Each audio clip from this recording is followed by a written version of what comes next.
But you mentioned the breaking news. Adam Schefter reporting Bengals are acquiring quarterback Joe Flacco from the Browns, along with a 6th-round pick for a 5th-rounder. The 40-year-old had been benched in favor of Dillon Gabriel since Joe Burrow went down, since he's gone 0-3 under Jake Browning. Let's bring in our Dan Graziano and Jeff Saturday. Dan, I'll start with you. What more can you add to this news from just about a half hour ago? Yeah, Matt, the Bengals really thought that when Joe Burrow got hurt that Jake Browning would play better than he has so far. So at this point, they were out the last couple of days looking for other options. Joe Flacco is the one they end up with. Now, it's important to note, I don't think the Bengals expect Joe Flacco to come in and be able to just start for them right away. They have a game this Sunday against the Packers and a game a few days later, next Thursday, against the Steelers. So I would say Week 8 would be the soonest you would see Joe Flacco, if at all. In terms of who starts this week, Browning obviously remains a possibility. They have Brett Rippon on the roster as well, and head coach Zach Taylor said yesterday they would consider all options. I doubt that Flacco is one immediately, but he's certainly one down the road if they continue to struggle and are looking for a veteran solution at the quarterback position, while they hold out at least a little bit of hope that Joe Burrow can come back by the end of the year. And you really think about it, Flacco's played on enough teams, enough years. He probably knows every offense in the NFL, and he already beat the Packers a couple of weeks ago when he was at the Browns, so there's familiarity there. Saturday, what does this trade mean for Cincinnati now moving forward? Honestly, I don't know what this is a shot in the dark to me. This is not an offense that protects their quarterback. Joe Flacco isn't fleet of foot. I mean, Joe Burrow was back there getting hit. And I understand Browning's not playing well. I'm not sure what you think you upgrade other than, okay, get the ball out on time, use Higgins, put it in Chase's hands, that kind of thing. But I look at this thing and I don't know. It's a kind of a head scratcher to me. Joe Flacco hasn't lit it up in Cleveland, and so maybe Zach Taylor's like, hey, we're going to bring a veteran in, help him, from the mental side of the game. Maybe he can come help us, to Dan's point, in a couple weeks. But they got to learn how to protect. And the bottom line is, you have a quarterback who's not mobile, who's going to stand in one place. You better make sure protection's front and center in this offense to help him get the ball off. Yeah, not once has Joe Flacco in his entirety of his career been compared to Vince Young. So that's a great point. He's not an agile guy in an offensive line that certainly struggled. So that's the Bengals' perspective from this. Graziano, back to the Browns. What does this now mean from a quarterback room that had about 7 guys in training camp, and now they're down to just a couple? The veterans they had in training camp, Joe Flacco and Kenny Pickett, have both been traded, and that leaves the rookies. Dillon Gabriel, who got his first start last week, and of course Shedeur Sanders. Now, when they switched to Gabriel last week, Kevin Stefanski, their head coach, said Flacco would still be the number 2, the backup, and Shedeur Sanders was the emergency third quarterback this past week. A move like this, assuming they don't bring in some other veteran, tells you that they're comfortable, at least for the time being, with Shedeur Sanders in that number 2 spot, which means if something were to happen to Dillon Gabriel, he would have to go into the game. I still expect, Matt, that the Browns will want to get a look at both of these rookies before the end of the season just to see what they have. But Gabriel is in there right now, did all right the other day, and is likely to continue to get starts for the time being.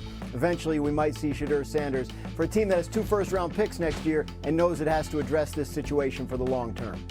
Yeah, I agree with Graz here. I think when you think about Shedeur Sanders, this was probably the plan even when they made the move to Gabriel, is why would you have Flacco be the backup long term? I mean, at some point you go, no, we're going to move on from it. So, I think this was probably going to happen either way. And to Graz's point, I also think if Gabriel doesn't continue to progress or get to where he wants, you will give Sanders a shot to see what he can do on Sundays. And so I think this is pretty typical when you move away from the vet. You're kind of moving into what you consider draft season as the season progresses. If you're not winning, and let's be honest, the Gabriel, if they have a decent drive and stop them, they had an opportunity to win. That's what with a defense like Cleveland, you have that. So I think this is probably the way it was suited. I was just shocked that they got him traded as quickly as they did. Yeah, kind of a head turner on draft night when they took both of these rookie quarterbacks. You'd think they'd battle it out in the preseason. Now it could happen into the season, even though Gabriel looked pretty sharp for his part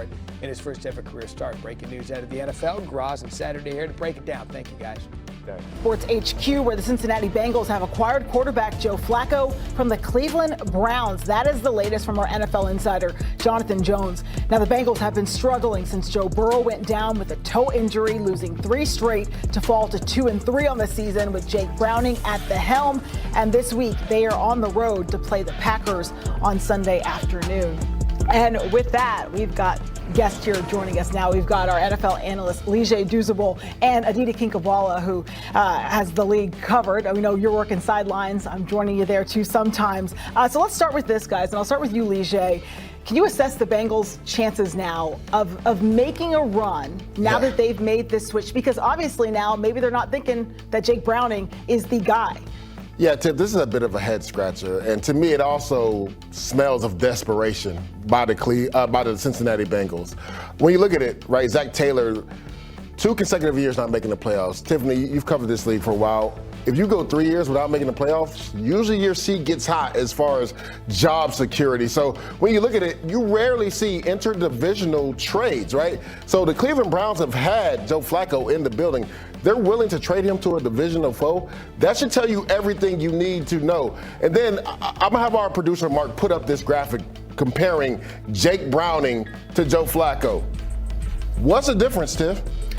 Well, what's the difference? Matter of fact, when you look at Joe Flacco, his interception to touchdown ratio is worse than Jake Browning. So to me, yes, I get it. It hasn't gone well, but me and you, Tiff, were talking before we came online. It doesn't matter who's at quarterback right now for the Cincinnati Bengals behind that offensive line. The reason why they don't have their superstar quarterback is because of that offensive line. And now you're going to take Jake Browning away, put in Joe Flacco. I'm not saying Jake Browning is the answer, but you're going to put Joe Flacco in there who is less mobile than Jake Browning. How is that going to pan out? Another issue, this offensive line has not blocked well for Chase Brown running the football. They become a one-dimensional team. So again, you remove Jake Brown and you put Joe Flacco in who's older. Are you going to sit back and throw 40 times with Joe Flacco? Because history has shown us that's not going to bode well for your team. All right, well, Lige, here's what I'll say. You are completely right about that offensive line. I certainly hope that offensive line doesn't get Joe Flacco killed, but Flacco can indeed deliver the ball to Jamar Chase and T. Higgins. So you've got that going for you. And if you're not constantly behind, then maybe you can get that run game going. And that obviously has been a huge problem for the Bengals. The run game, the play action game, haven't seen it at all.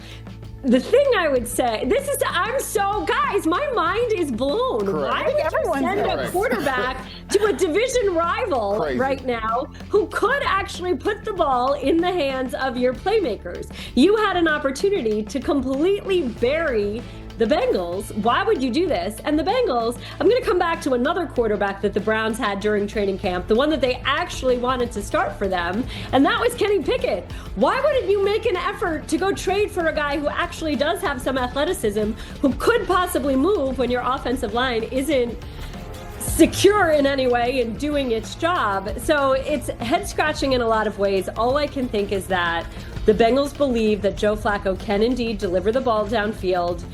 The Browns know that Deshaun Watson is getting healthier. Kevin Stefanski just gave an update. When I talked to Deshaun myself during training camp, he said that he was ahead of schedule as compared to when he had hurt the Achilles before.